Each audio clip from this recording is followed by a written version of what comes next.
तो हेलो दोस्तों, कैसे हैं आप? क्या चल रहा है, कैसे चल रही है पढ़ाई?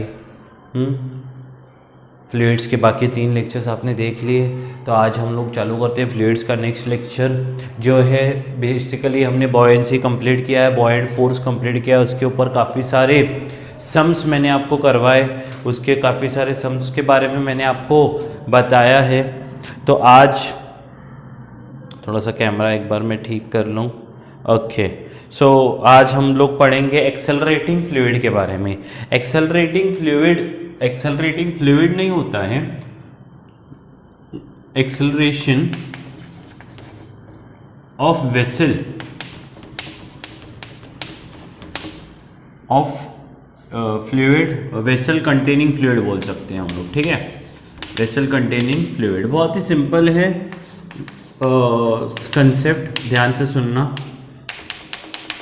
मान लो कि एक वेसल है,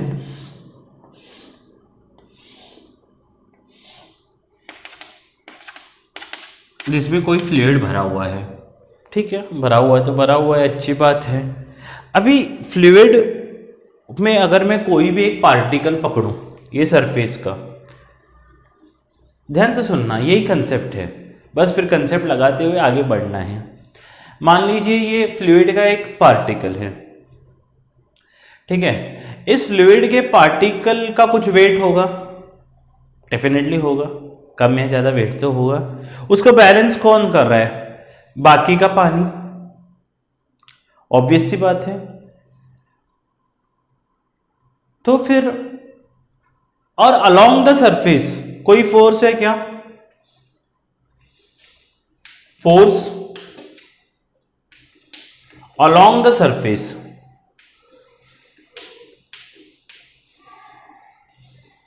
अलोंग सरफेस कितना है? 0। फोर्स अलोंग द सरफेस कितना है? 0। अगर फोर्स अलोंग द सरफेस 0 है, क्यों मैंने ऐसे क्यों बोला? सोचिए अगर कहीं कोई भी डायरेक्शन में अलोंग द फोर्स यहां या यहां होता, तो पानी इस एज से उस एज पे जाता या उस एज से इस एज पे आता, फ्लो होते रहता, है कि नहीं? कहीं पर भी एक सरफेस पे फोर्स लगाओ तो ये पानी दौड़ता, पर ऐसा तो नहीं है। कई बार बकेट में अगर हम पानी अनडिस्टर्ब्ड पड़ा हुआ है, इजंट इट, तो क्या होता है, पानी का ऊपर वाला लेयर स्टेशनरी रहता है, इक्विलिब्रियम में रहता है, तो फोर्स अलोंग द सरफेस 0 है। Got my point? अच्छा, तो ये एक मेन इंपॉर्टेंट कंसेप्ट है जो आपको जानना है कि फोर्स अलोंग द सरफेस जब पानी इक्विलिब्रियम में रहता है तब 0 रहता है। ओके, अच्छा, अगर यही पार्टिकल ए इधर है, अगर बी पार्टिकल है, ए पार्टिकल पे प्रेशर एट ए कितना होगा? P0, isn't it? और प्रेशर एट बी कितना होगा? P0 प्लस रो एच जी। जी क्यों? क्योंकि ये पूरे पानी का एक्सेलरेशन ड्यू टू ग्रेविटी नीचे की तरफ है, ठीक है। अभी ध्यान से एक पॉइंट समझना है, बाकी फिर सम्स ही है और कुछ नहीं। मान लीजिए यही जो बकेट है,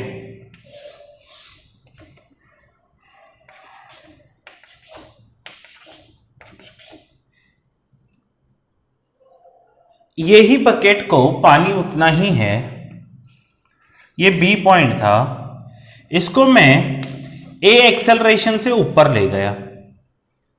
क्या ले गया? ए एक्सेलरेशन से ऊपर ले गया। समझ में आ रहा है? तो जैसे ही ए एक्सेलरेशन से ऊपर लेके जाऊंगा, तो मैं आपको पूछूं कि पी ऑफ बी कितना है, तो आप क्या बोलोगे? सर ठीक है, इस बकेट को रुकाओ आप। तो जैसे ही मैंने बकेट को रुकाया, रुका इन द सेंस क्या लगाते हम लोग?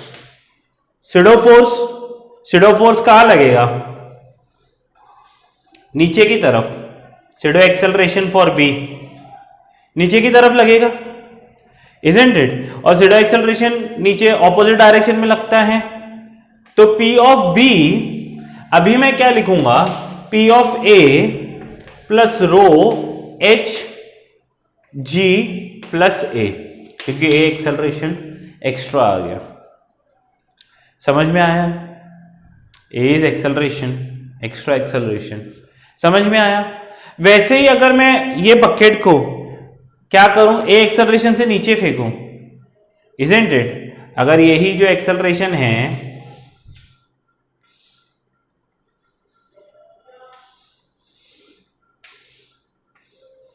बस यही सीखना है, बाकी कुछ नहीं। शैडो फोर्स अगर आपको आता है तो बहुत ही आसानी से आपको ये पॉइंट समझ में आएगा कि ये मान लो बी है, अगर ए एक्सेलरेशन से इसको नीचे फेंका जाए तो शैडो कहां लगेगा? ऊपर। ये शैडो है, ऑपोजिट डायरेक्शन में लगता है। आपको पता है, हम मैकेनिक्स में करके आए, जिसको नहीं पता वो कंसेप्ट को पहले फॉलो कर सकता है। P of B equal to P not plus rho H, अभी G माइनस A लिखूंगा। और इन केस मान लो ये पानी पूरा फ्री, बकेट जो है फ्री फॉल से नीचे फेंकी गई है, तो यहां पर क्या आएगा? G minus G। If the bucket is falling in free fall, isn't it? तो P ऑफ B लिखा जाएगा P not plus row G, G minus A के जगह भी क्या आएगा?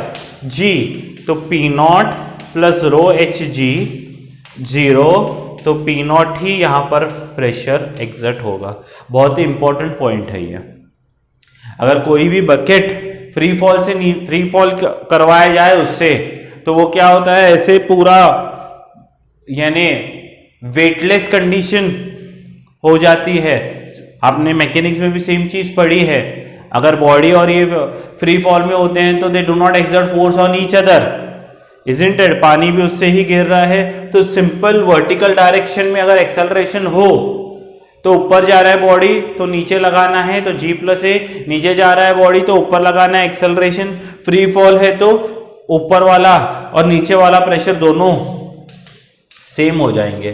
तो ये सीडो लगाना आपको आना चाहिए। ऊपर जा रहा है तो प्लस A, नीचे जा रहा है तो माइनस A। तो ये सीडो एक्सेलरेशन आपको आना चाहिए। बस ये एक कंसेप्ट था वर्टिकल डायरेक्शन में। ये आप स्क्रीन पॉज करके कॉपी कर लें। तो हॉरिजॉन्टल डायरेक्शन का मैं आपको बताना स्टार्ट करता हूं।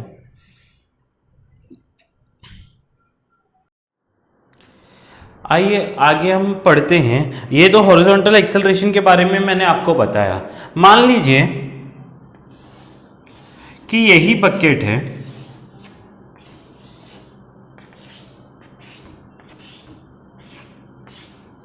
अभी ये बकेट को हमने क्या किया, ए एक्सेलरेशन के साथ ऐसे खींचा। कई बार आपने खींचा होगा तो क्या होता है, कभी आपने फील किया है? अगर आप ये डायरेक्शन में बकेट को खींचते हो तो पूरा पानी वो डायरेक्शन में जमा हो जाता है। देखा है आपने? चलिए अभी उसका रीज़न देखेंगे। ये चौक मेरा नीचे गिर गया, माइक नीचे गिर गया है, ठीक है।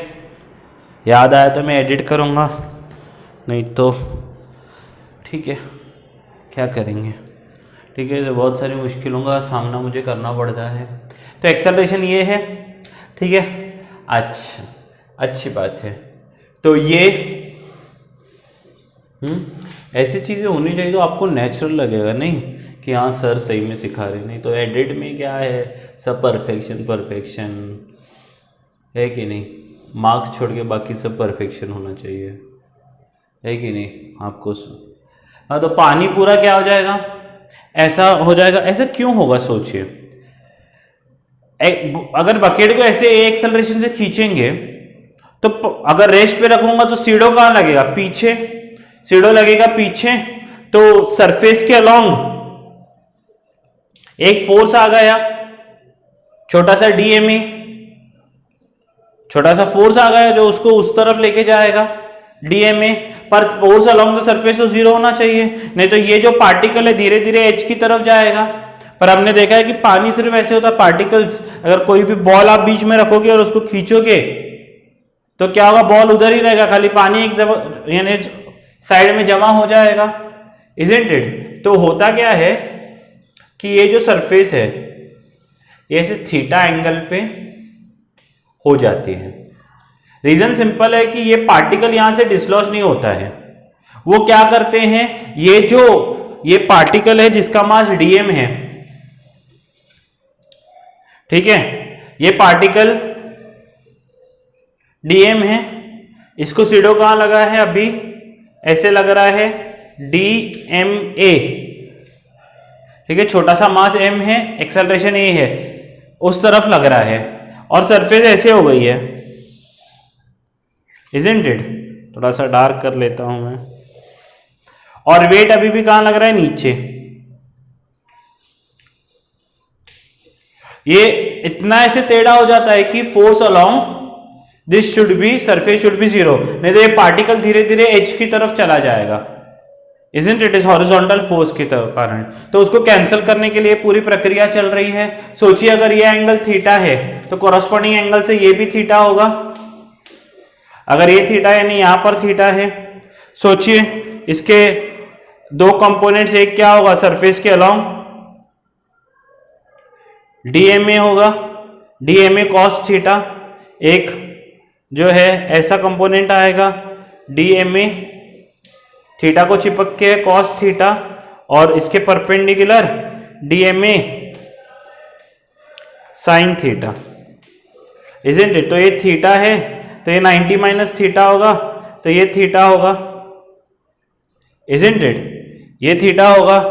अगर ये थीटा है तो इस तरफ अलोंग द सरफेस कितना जाएगा, मैं थोड़ा सा सीधा लिख लूं नहीं तो आपको कैमरा में, डीएमजी कॉस थीटा, ये थीटा को चिपक के है ना ये कंपोनेंट, डीएमजी कॉस थीटा ऐसे आएगा इसके अलोंग, और ये थीटा किससे दूर है, ये वाला कंपोनेंट, समझ में आ रहा है?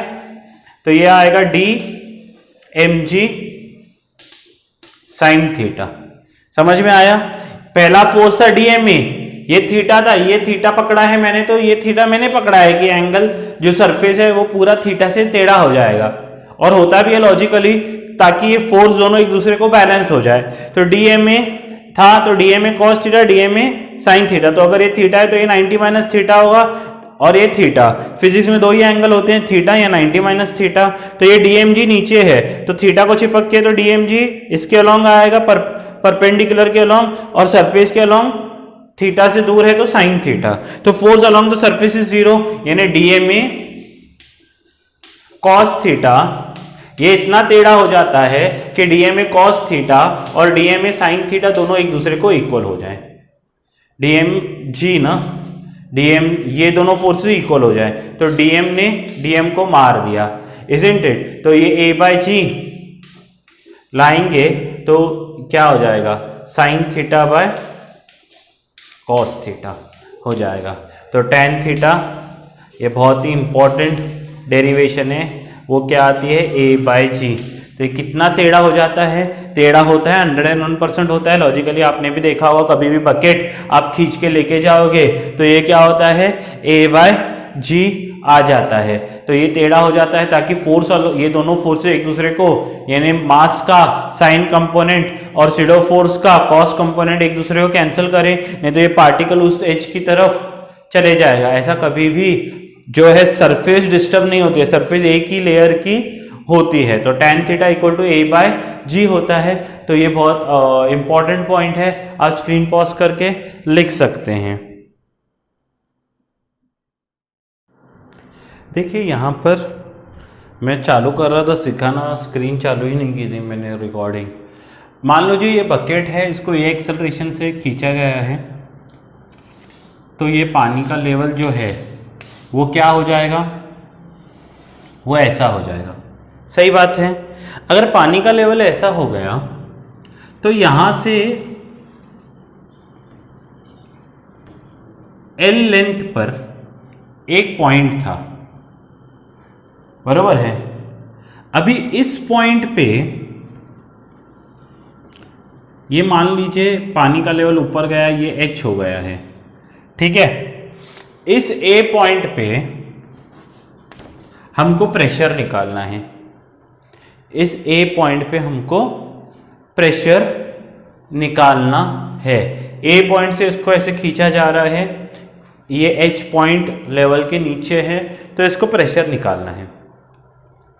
ठीक है, निकालेंगे, इसमें कुछ बड़ी बात नहीं है। देखिए प्रेशर निकालना बहुत कैसे, मान लीजिए जब सरफेस हॉरिजॉन्टल होता है,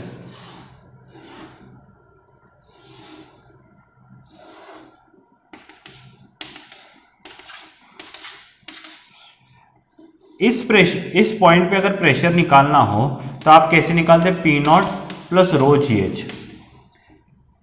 देखिए यहां पर जी कहां है, नीचे है, और एच क्या है, ये लेवल का डेप्थ है। समझ में आ रहा है? तो एक्सेलरेशन ड्यू टू ग्रेविटी जिस डायरेक्शन में लग रहा है उसी डायरेक्शन में एच लिया है ना आपने, बरोबर है, क्योंकि फोर्स वैसे लगेगा। Are you getting my point? जिस डायरेक्शन में जी लगा है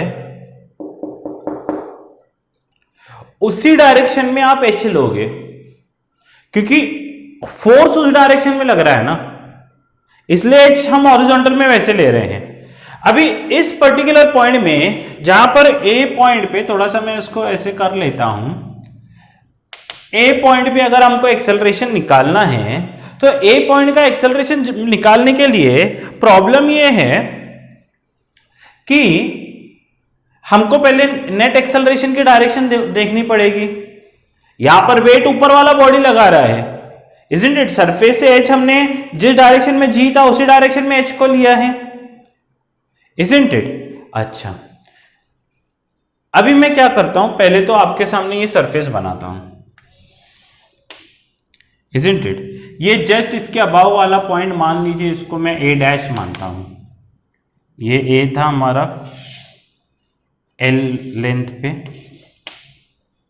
ये एच पॉइंट था, और ये ऊपर वाला ए डैश है, नीचे वाला एक्चुअली ए पॉइंट है, जिसका हमको क्या चाहिए, एक्सेलरेशन प्रेशर चाहिए। समझ में आ रहा है? अच्छा, अभी ए पॉइंट पे कौन कौन से एक्सेलरेशन लग रहे हैं? देखिए, एक तो सरफेस पे नीचे जी लगेगा, क्या लगेगा, नीचे जी लगेगा। समझ में आ रहा है? समझा? अच्छा, और ए ऐसा जा रहा है तो इसका सीडो लगेगा, ए ऐसा। समझ में आ रहा है? अच्छा, इन दोनों का एंगल आपको पता है, रिजल्टेंट ऐसा आएगा, रूट ए स्क्वायर प्लस जी स्क्वायर आएगा। ये रिजल्टेंट एक्सेलरेशन है। मान लो इस एक्सेलरेशन को मैं ए डैश मानता हूं, इस एक्सेलरेशन को मैं ए डैश मानता हूं, बराबर है ना? ए है, जी है, पर सोचिए ये और अगर मैं हाइट ऐसी लेता हूं एच, दोनों एक डायरेक्शन में है क्या? नहीं, दोनों एक डायरेक्शन में बिल्कुल भी नहीं है। तो मुझे जो हाइट लेनी है सरफेस से, यहां पर हाइट सरफेस से मैंने कैसे ली है, जी के डायरेक्शन में। अभी मुझे हाइट कैसे लेनी पड़ेगी सरफेस से, जो इसके ऊपर फोर्स एक्ट करेगा, ऐसा वाला, इजंट इट? तो हाइट सरफेस के ऐसे लूंगा, तो मैं इसको पैरेलल एक बनाऊंगा, ये एच डैश, जो मुझे प्रेशर देगी। यानी असलियत में अभी प्रेशर क्या होगा दोस्तों, देखो, P of A it is P not plus rho a dash into H dash. समझ में आई बात? ए डैश तो ये है और एच डैश क्या है, ए डैश के डायरेक्शन में। समझ में आया? इधर भी क्या था, सरफेस को परपेंडिकुलर और जी के डायरेक्शन में था एच, तो अभी ये इसको मैंने पैरेलल ड्रॉ किया, तो ये समझ में आया? नहीं समझ में आया? अभी भी जब जी और एच ले रहे हैं, एच किसके डायरेक्शन में ले रहे हैं, जी के डायरेक्शन में, क्योंकि फोर्स ऐसे लगेगा। अभी फोर्स कैसे लगेगा, ऐसा। प्रेशर जब भी लगेगा, pressure is perpendicular, isn't it? Pressure is perpendicular. For pressure force should be perpendicular to the point. तो यहां पर फोर्स जो जनरेट होगा, रिजल्टेंट वो ऐसा फोर्स जनरेट होगा। तो प्रेशर जो लगेगा ए पर वो ऐसा लगने वाला है। समझ में आ रहा है? P not plus A H dash. अच्छा, अभी मान लीजिए कि ये क्या है, P not plus rho a dash. समझ में आ रहा है? ये एल है, ए डैश ये क्या है, ये थीटा है, और ये 90 है। अगर मैं ये ट्राइंगल निकालूं, ये थीटा है, ये क्या है, एच डैश था मेरा, और ये एल था। समझ में आया? ये बात पॉइंट क्लियर है? अच्छा, अगर मैं ये पूरे ट्राइंगल में साइन थीटा लगाता हूं तो साइन थीटा होगा क्या? सोच के देखो। साइन थीटा होगा क्या? Opposite H dash upon L. तो एच डैश क्या होगा? L sine theta. H dash क्या होगा? L sine theta. तो ये ए डैश, ये एल साइन थीटा। समझ में आया? हाँ, एल साइन थीटा है। अच्छी बात है। अभी मेरे पास ये ए है, ध्यान से सुनना। ए वो वाला है, जी नीचे वाला है, ठीक है, और ए डैश इनका रिजल्टेंट था। ये थी सरफेस,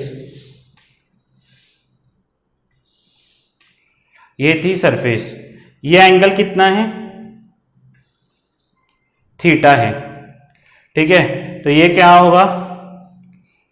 90 माइनस थीटा, तो ये होगा थीटा। समझ में आ रहा है? पहले मैं एक एक चीज आपको समझा रहा हूं। ये रो ए डैश साइन थीटा। सोचिए, ए डैश में एल तो मुझे पता है ना, P not plus rho a dash. हाँ, इस पर्टिकुलर ट्राइंगल में ये एल है, साइन थीटा की वैल्यू क्या होगी? अगर मैं, ये ट्राइंगल है, सोचिए ये थीटा, ये जी है, ये ए डैश है, ये आपके पास ए डैश है, ये आपके पास जी है, और ए में क्या करता हूं, ये नीचे शिफ्ट करता हूं, तो ये ए है, सही है, और ये मेरा एंगल है थीटा, ठीक है। ये ए है, ये जी है, ये ए डैश है। वेक्टर डायग्राम मैंने ड्रॉ किया है। अच्छा, इसमें साइन थीटा का वैल्यू देखिए क्या होगा? Opposite upon hypotenuse. ऑपोजिट क्या है? ए, हाइपोटेन्यूज क्या है? ए डैश। तो यहां पर मैं साइन थीटा की जगह पुट करता हूं ए अपॉन ए डैश। समझ में आया? तो ए डैश कैंसिल हो गया, तो P not plus rho L a acceleration होगा। P not plus rho L a. समझ में आया? ये ए हमारा है जिस एक्सेलरेशन से हमने इसको सोचा है।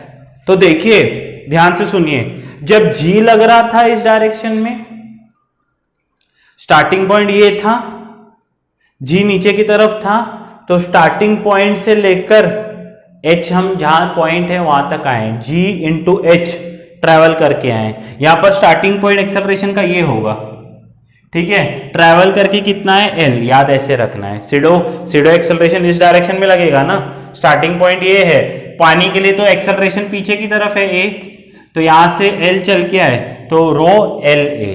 तो अगर यानी इस डायरेक्शन में ए की तरफ देखना है तो P not plus rho L A pressure लगता है। अगर ए के फॉर्मेट में देखना है, हाँ, फॉर्मेट में देखना है तो P not plus rho L ए है। समझ में आया? पर यहां पर बात खत्म नहीं होती है, और एक चीज मैं आपको बताना चाहूंगा। तो पी ए, फिर से मैं यहां से चालू करता हूं, क्या था? P not plus rho a dash into H dash. सोचिए ये एच डैश था, ये मेरा एल था। इसी डायग्राम में मैं आपको बता रहा हूं, इसको मैंने ले लिया, इसको थोड़ा सा मैंने क्या किया है, ऊपर की तरफ एक्सटेंड किया है, ठीक है, जस्ट इसके जो अबव पॉइंट था ये क्या था, h, ठीक है, वो हाइट था ना h। अभी उसके फॉर्मेट में लिखते हैं, ये 90 था मान लिए, ठीक है, ये मान लिया 90 है। अगर ये थीटा है, अगर ये थीटा है तो ये कितना होगा, 90 माइनस थीटा होगा, इजंट इट। तो ये क्या होगा, थीटा। हाँ, ये 90 माइनस थीटा है, ये एंगल कितना है, थीटा। तो मेरे पास एक ऐसा ट्राइंगल है जिसमें ये 90 है, ये थीटा है, ये h डैश है, ये h है।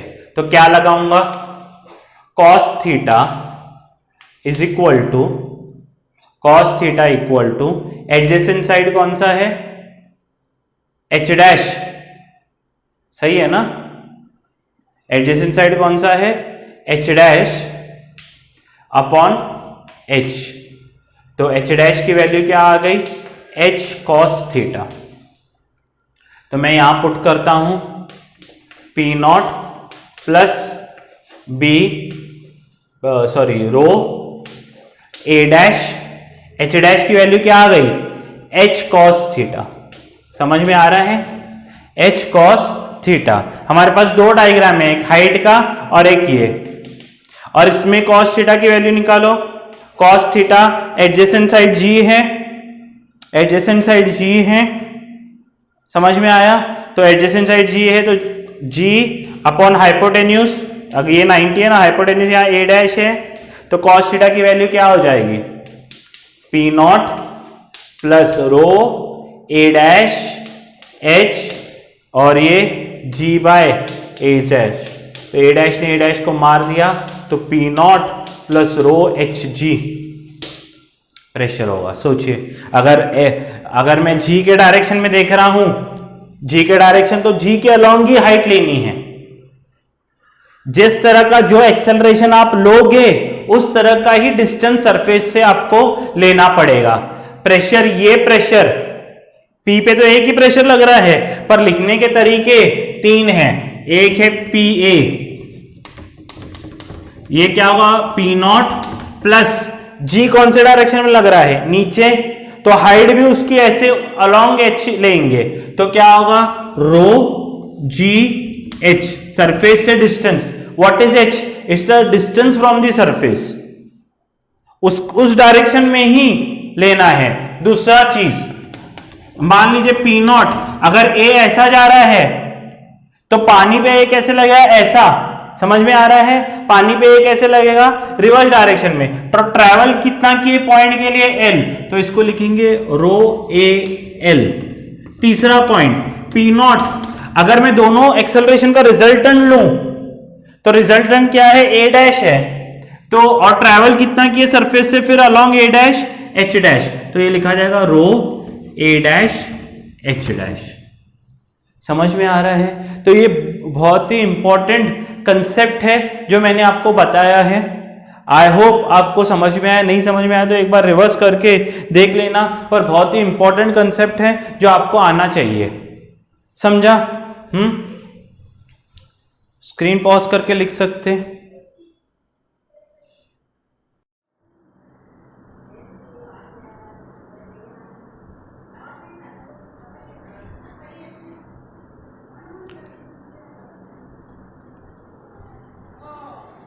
तो यहाँ पर मैंने आपके लिए थोड़ा सा स्क्रीन, मैंने देखा कि ऊपर के 2-3 लाइन आपको नहीं दिखी होंगी, तो पर आपको आई होप मैंने यही जो लाइन है फिर से लिखी है, p a equal to p not plus rho a dash h dash. अभी एच डैश की वैल्यू अलोंग हाइट मैंने पुट की है, cos theta h upon h क्या आएगा इस वाले ट्राइंगल में, cos theta equal to h dash upon h आएगा, तो एच ऊपर गया तो h cos theta upon h dash. तो लिखते समय आप थोड़ा सा सावधानी बरस के लिखिए कि यहाँ से चालू है, फिर ये पूरा है, इजंट इट। डायग्राम्स वगैरह आप कॉपी कर लीजिए, थोड़ा सा स्क्रीन रिवर्स करके अच्छी तरह से आप डायग्राम्स वगैरह ड्रॉ करके पूरे पॉइंट्स लिख लीजिए। हाँ, और हमेशा याद रखिए कि एक जनरल इक्वेशन लिखिए, p not equal to rho a dash h dash, a dash लिखिए एक्सेलरेशन, एच डैश क्या होगा? H dash is the distance from surface, distance from surface along acceleration, acceleration के अलोंग है वो, समझ में आ रहा है? एक्सेलरेशन के लिए अलोंग है वो, समझा? तो बहुत ही इंपॉर्टेंट कंसेप्ट है, एक बार आप ध्यान से लिख लीजिए। देखिए यहाँ पर एक सवाल पूछा गया है कि मान लीजिए एक बकेट है या वेसल है जिसका बेस 3 मीटर है,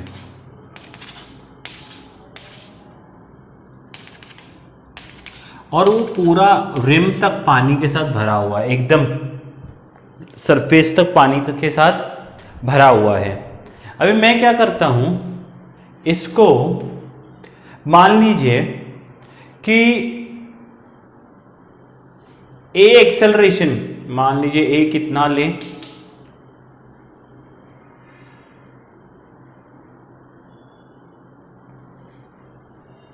मान लीजिए 5 मीटर पर सेकेंड स्क्वायर से इसको आगे क्या किया जा रहा है? खींचा जा रहा है। आपसे सवाल ये है, देखिए जैसे ही ये आगे खींचा जाएगा, क्या यह सरफेस ऐसे हो जाएगी? ऐसे हो जाएगी, यानी कुछ पार्ट पानी का बाहर स्पिल आउट हो जाएगा।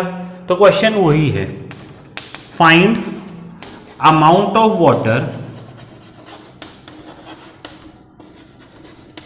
स्पिलिंग आउट, स्पिलिंग आउट, ये सवाल है आपका। तो देखिए रिजल्टेंट डायग्राम कैसे होगा, मैं आपके लिए रिजल्टेंट डायग्राम ड्रॉ करता हूं। ये रिजल्टेंट डायग्राम ऐसा होगा, जैसे इसको ए से खींचा जाएगा, ये सरफेस ऐसे हो जाएगी, रिम से लेकर बाकी पानी उड़ गया है बाहर, क्योंकि जैसे ही सरफेस ऐसे हो गई, ये थीटा पे ऐसे हो जाएगा, समझ में आ रहा है? ये थीटा पे ऐसे सरफेस हो जाएगा, इजंट इट? और ये वाला, इसके नीचे पानी, ये वाला क्या हो गया है? पानी उड़ गया है, मीन्स वॉल्यूम हमको इसका ही निकालना है। ये क्यूबिकल बेस है, तो सबसे पहले ये हाइट फाइंड करते हैं। देखिए tan theta it is equal to a/g होता है, अभी अभी हमने फाइंड किया हुआ है कंसेप्ट से। उसके बाद ये तो 3 मीटर है, हमको पता है। ऑपोजिट साइड कितना है? h/3, isn't it? तो a कितना है? 5/10 इक्वल टू h/3। तो ये 5 1 जा 5 2 जा h इक्वल टू 3/2 हो जाएगा। ये हाइट कितना है? 3/2, इजंट इट? तो वॉल्यूम, ये पूरा क्यूब है ना, ये पूरा क्या है? ऊपर वाला भी क्यूब है, और ये आधे क्यूब का पानी निकला है, तो वॉल्यूम स्पिलिंग आउट, तो पूरे जो क्यूब है उसका क्या होता है? L into b into h, उसका आधा, तो L कितना है? हाफ, तो ऐसे ही रहेगा क्योंकि आधे में तो पानी है ना, ये पूरा ऊपर वाला भी तो क्यूब ही है एक तरह का। हाँ, तो लेंथ और बेस तो स्क्वायर बेस है, तो ये 3 इंटू 3 हो जाएगा, और हाइट कितना है? 3/2। ये हाफ समझा क्यों है? क्योंकि आधे क्यूब में तो पानी है, आधा स्पिल आउट हुआ है ना, तो LBH इंटू हाफ, तो 3 3 3 27/4 फाइनल आंसर होगा, जो भी आएगा। अभी समझ में आया? 27/4 will be the final answer. Got my point? तो ये लिख सकते हैं आप, स्क्रीन पॉज करके, अच्छा सम है। तो आइए आगे वाला पॉइंट कंप्लीट करते हैं हम लोग। आगे वाले पॉइंट में क्या है, मान लीजिए एक सरफेस है, ठीक है, जो मान थीटा स्लोपिंग ग्राउंड है, और मेरा एक वेसल है जिसको मैं ए एक्सेलरेशन से ऊपर लेके जा रहा हूं, ठीक है? ए एक्सेलरेशन से मैं इसको कहाँ लेके जा रहा हूं? ऊपर की तरफ लेके जा रहा हूं। तो डेफिनेटली जो लिक्विड हुआ होगा वो ऐसे हुआ होगा, उसका एंगल मान लीजिए थीटा मानते हैं हम लोग, एंगल क्या मानते हैं, थीटा। और हमको क्या फाइंड करना है, बकेट को ए से ऊपर लेके जा रहे हैं, बकेट को क्या लेके जा रहे हैं, ए से ऊपर लेके जा रहे हैं, फाइंड अल्फा। ये मान लीजिए ये अल्फा है, ये अल्फा एंगल ही फाइंड करना है, फाइंड अल्फा, ये एंगल अल्फा आपको फाइंड करना है। देखिए अल्फा एंगल फाइंड करना बहुत ही आसान है, कुछ इसमें डिफिकल्ट नहीं है। यहां पर कंसेप्ट याद से रखना है, force along the surface is zero, surface के अलोंग जो फोर्स होगा वो जीरो होना चाहिए, ठीक है। सरफेस के अलोंग जो फोर्स होगा वो क्या होना चाहिए, जीरो होना चाहिए। अगर वो जीरो है तो हम लोग आसानी से फाइंड कर सकते हैं। देखिए ये ए भी है, अभी ये पानी है, पानी पे भी डेफिनेटली क्या होगा, जी साइन थीटा नीचे लगेगा। मान लो कि मैं ये जो है इसको हॉरिजॉन्टल पकड़ लेता हूं, जैसे इसको हॉरिजॉन्टल पकड़ूंगा तो कोई भी एक पॉइंट कंसिडर करूं, इस पे नीचे कौन सा लग रहा है, जी कॉस थीटा, क्या लग रहा है, अगर इसको मैंने सरफेस को, एक मिनट, हाँ थोड़ा सा सरफेस मैंने हॉरिजॉन्टल ही पकड़ ली, मान लीजिए इसको मैंने नीचे प्लेस किया, यहां पर थोड़ा स्क्रीन में क्या हो रहा है मेरे साथ आज,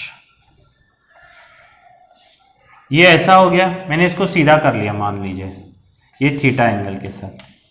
तो यहां पर जो भी पार्टिकल है उसको जी साइन थीटा, जी ये अल्फा है, जी कॉस थीटा नीचे की तरफ लग रहा है, थोड़ा सा ध्यान से, g cos theta perpendicular to the surface लगेगा, इजंट इट। और यहां पर जो फोर्सेस लगेंगे वो ए जो ऐसे लेके जा रहे थे वो रिवर्स होके लगेगा, ए प्लस जी साइन थीटा। पानी पे तो जी साइन थीटा नीचे लगेगा ना, वो तो ग्रेविटी का पार्ट है, इजंट इट, वो जी साइन थीटा स्लोप के कारण लगेगा ही। तो ये जो पार्टिकल्स हैं दो, जी साइन थीटा भी पानी की तरफ ऐसे लगेगा, और ए जैसे ऊपर लेके जा रहे थे उसका सीडो ए प्लस जी साइन थीटा ऐसे लगेगा।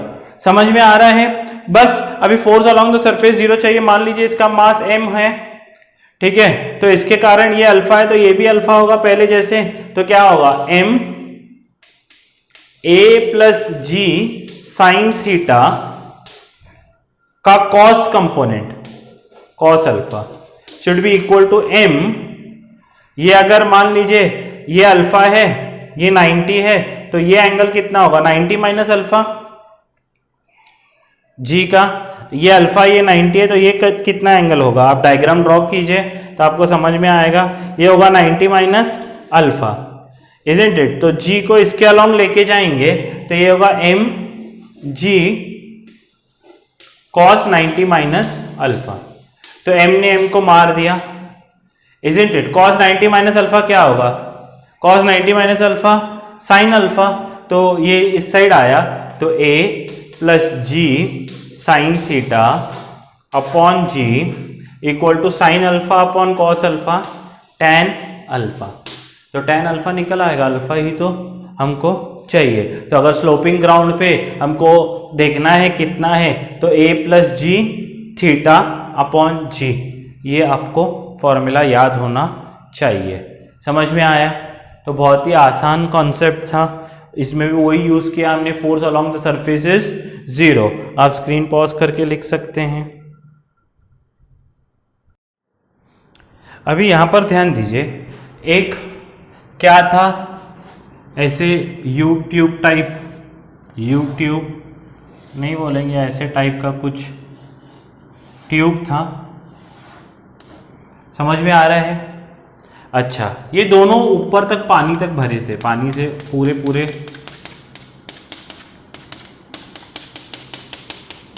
भरे हुए थे।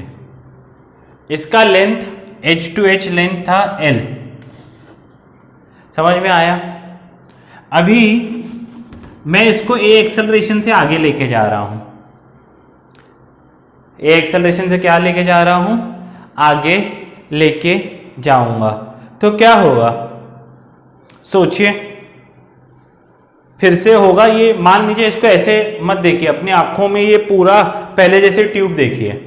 हाँ, मान लीजिए पूरा ऐसा है ट्यूब, अगर ये पूरा पानी के साथ भरा हुआ है, ये पूरा वेसल है मान लीजिए, अगर ऐसा होता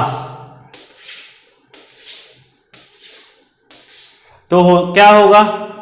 जैसे इसको आगे लेके जाएंगे ये ऐसा हुआ होगा। समझ में आ रहा है? बस इसको ही तो हमने ऐसे ट्यूब में कन्वर्ट किया है। अगर आप देखोगे तो यही है हमारा ट्यूब।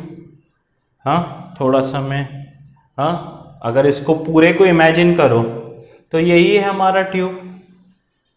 हाँ, तो अगर ए एक्सेलरेशन से इसको ऊपर लेके जाएंगे, आगे लेके जाएंगे, तो इसका मतलब क्या होगा? यही है हमारा ट्यूब। एक इस साइड वाली लेवल घटेगी, उस साइड वाली लेवल बढ़ेगी, यानी उधर से पानी बाहर निकलेगा, इधर से नीचे आ जाएगा। सही है? हमको क्वेश्चन यही है कि what is the difference in levels, what is the difference in level. ये जो हाइट नीचे कम हो गई और वो हाइट बढ़ गई, मींस बढ़ नहीं गई, उतनी ही है, तो या बढ़ भी जाती है, अगर ट्यूब लंबा सा होगा तो बढ़ जाएगी। तो हमको क्या फाइंड करना है? Difference in levels. क्वेश्चन है डिफरेंस इन लेवल्स, बहुत ही आसान है अगर आपको कंसेप्ट समझा होगा। डिफरेंस इन लेवल्स, सोचिए मैंने अभी अभी आपको क्या इमेजिन करवाया कि मान लो ये पूरा ट्यूब होता, तो ट्यूब होता तो ये ऐसा ज्वाइन हुआ होता, ये क्या होता? ये एल ही होता, ये थीटा ही होता, इजंट इट? आपको तो टैन थीटा निकालने आता है। टैन थीटा क्या होता है? ए बाय जी, और डिफरेंस इन हाइट ये है एच, इजंट इट? तो ये एच अपॉन एल होगा। तो एच तो फाइंड करना है, एल तो ऑलरेडी दिया है, तो ए एल अपॉन एच होगा difference in height. A L upon H होगा डिफरेंस इन हाइट। समझ में आया? तो ये सिंपल सा सम था और ये एक्सेलरेटिंग फ्लूइड के कॉन्सेप्ट्स थे। कल नेक्स्ट पार्ट में और बहुत सारे सम्स एक्सेलरेटिंग के कॉन्सेप्ट के साथ, सर्कुलर मोशन के साथ घुमाकर वगैरह करेंगे। आज के लिए मैं यहाँ पर लेक्चर, नहीं तो और बहुत बड़ा हो जाएगा लेक्चर, तो मैं लेक्चर यहाँ पर एंड करता हूँ। आप इतने सब कॉन्सेप्ट ग्रास्प कर लीजिए। नेक्स्ट लेक्चर में हम लोग फिर मिलते हैं नए सम्स के साथ, नए कॉन्सेप्ट के साथ। तब तक पढ़ते रहिए, अपना ध्यान रखिए, अपने पेरेंट्स का ध्यान रखिए। जय हिंद।